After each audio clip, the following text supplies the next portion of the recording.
30번 볼게요. 일단 첫 번째 문장부터 보면 지난 수십 년 동안 그 다음에 there is, there are 하면 뭐뭐가 있다라는 뜻이잖아. 근데 have pp니까 이게 있어 왔다라고 해석을 하면 돼요. 지난 수십 년 동안 가난한 국가들의 부채, 빚을 감소시키기 위한 몇몇 합의가 있어 왔다. 하지만 다른 경제적인 과제, 뭐와 같은 무역 장벽과 같은 다른 경제적인 과제가 여전히 남아있다. 그러니까 수십 년 동안 전 세계가 힘을 합쳐가지고 가난한 나라의 빚을 줄이자는 그런 합의가 있었거든요. 그런데 여전히 무역 장벽과 같은 다른 경제적인 해결해야 될 과제가 남아있대. 그럼 우리가 무역 장벽이 무엇인지를 알아야 되잖아. 무역 장벽은 국가 간의 경쟁에서 우리나라 상품을 보호하고 그리고 교역 조건을 유리하게 하기 위해서 정부가 인위적으로 취하는 법적, 제도적 조치라고 볼 수 있어. 그러니까 자기네 나라한테 유리한 쪽으로 무역을 하기 위해서 정부가 취하는 조치. 이게 무역 장벽이라고 생각을 하면 돼요.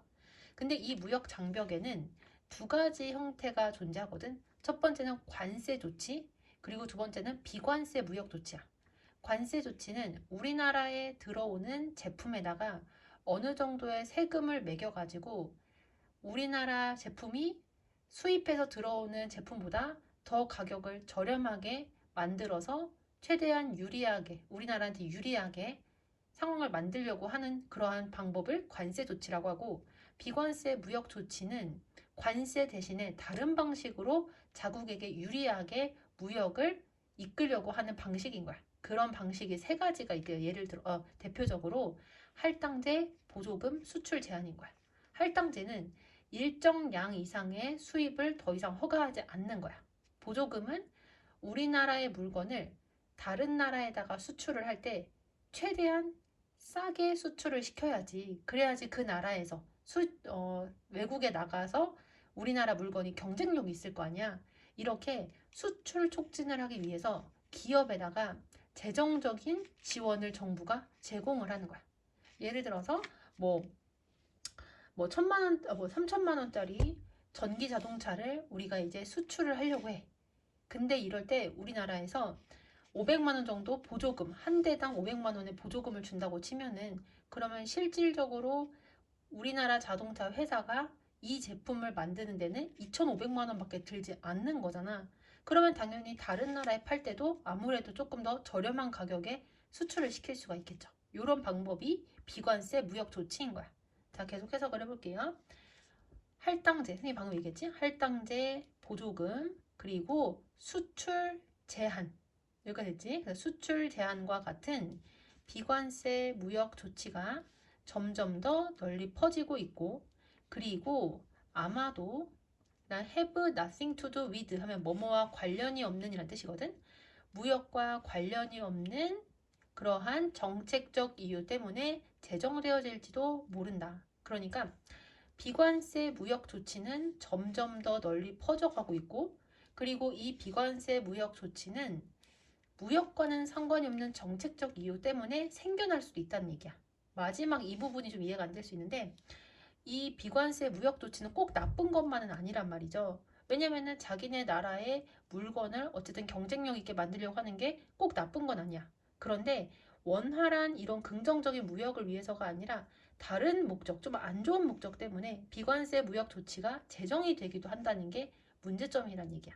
여기까지 됐지? 그 다음에 하지만 그것들은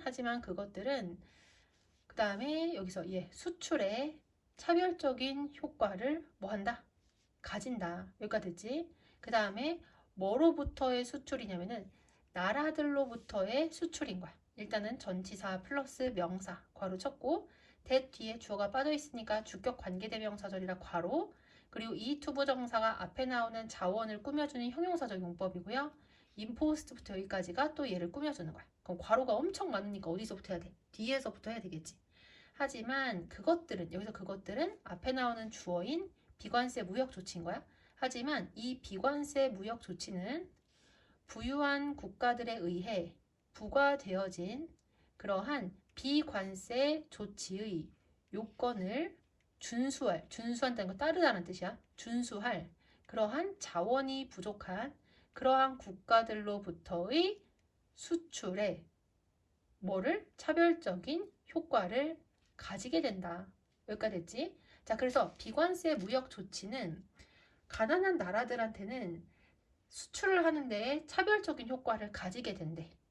여기까지 이해되세요? 다시 정리해보면 비관세 무역 조치는 가난한 국가들이 수출을 하는데 차별적인 효과를 가지게 된대요. 근데 왜 그러냐면은 부유한 국가들에 의해 부과되어진 비관세 조치의 요건을 따를 만한 자원이 부족하기 때문이라는 거야. 자, 그럼 이게 이해가 안 될까봐 아래에서 조금 더 쉽게 예를 들어주고 있거든. 같이 한번 읽어볼게요. 일단 that 뒤에 보시면 얘가 주어고 얘가 동사 그리고 전치사 플러스 명사 괄호쳐서 없어지면 give라는 이 동사의 목적어가 빠져 있거든. 그래서 얘가 목적격 관계대명사가 되는 거야. 이렇게 보냈고 얘가 문장 전체의 동사고요. 이 문장 같은 경우에는 가목적어, 진목적어가 사용이 됐거든. 이시 가목적어, 투부정사가 진목적어. 그리고 가목적어와 진목적어 사이에 있는 형용사는 항상 목적격 보어 역할을 해요. 그리고 투부정사의 앞에 for 플러스 명사 나오니까 얘는 뭐야? 의미상의 주어져. 그럼 이렇게 가목적어, 진목적어가 사용이 되면 해석 순서가 어떻게 된다? 일단 주어 쭉 해석하고 그 다음에 목적어, 진짜 목적어를 원래 해석을 해야 되거든. 근데 진짜 목적어의 동작을 한 사람이 나와 있으니까 얘가 2번, 얘가 3번, 얘가 4번, 얘가 5번인 거야. 예를 들어 부유한 국가가 그들의 농부들에게 제공하는 큰 보조금은 세계의 다른 지역의 농부들이 그들과 경쟁하는 것을 매우 어렵게 만든다. 여기까지 됐지? 돈이 많은 나라들은 자국의 농민들을 보호하기 위해서 이 농민들한테 보조금을 충분히 많이 줄 수가 있단 말이야. 그러면 당연히 이 농민들이 생산해내는 그러한 농산물들은 수출이 될 때, 다른 나라로 팔릴 때 저렴한 가격에 판매가 될 수가 있겠지. 이미 정부에서 보조금을 받았으니까. 근데 나머지 국가들의 농부들은 이러한 보조금을 받을 수가 없어. 그러면 당연히 경쟁력이 떨어질 수밖에 없다는 얘기야.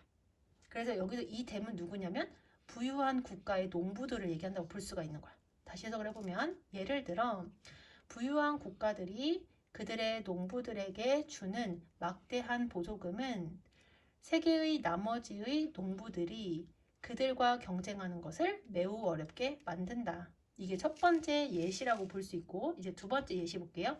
또 다른 예시는 국내 보건 또는 안전 규제일 것이다. 그 다음에 콤마 위치니까 여기서 두 단어로 이렇게 바꿨거든. 그리고 이것은 선행사 두 개인 것처럼 보이지만 5월로 연결을 하면 한 개 취급을 해야 돼서 and is로 바꾼 거야. 그리고 이것은 비록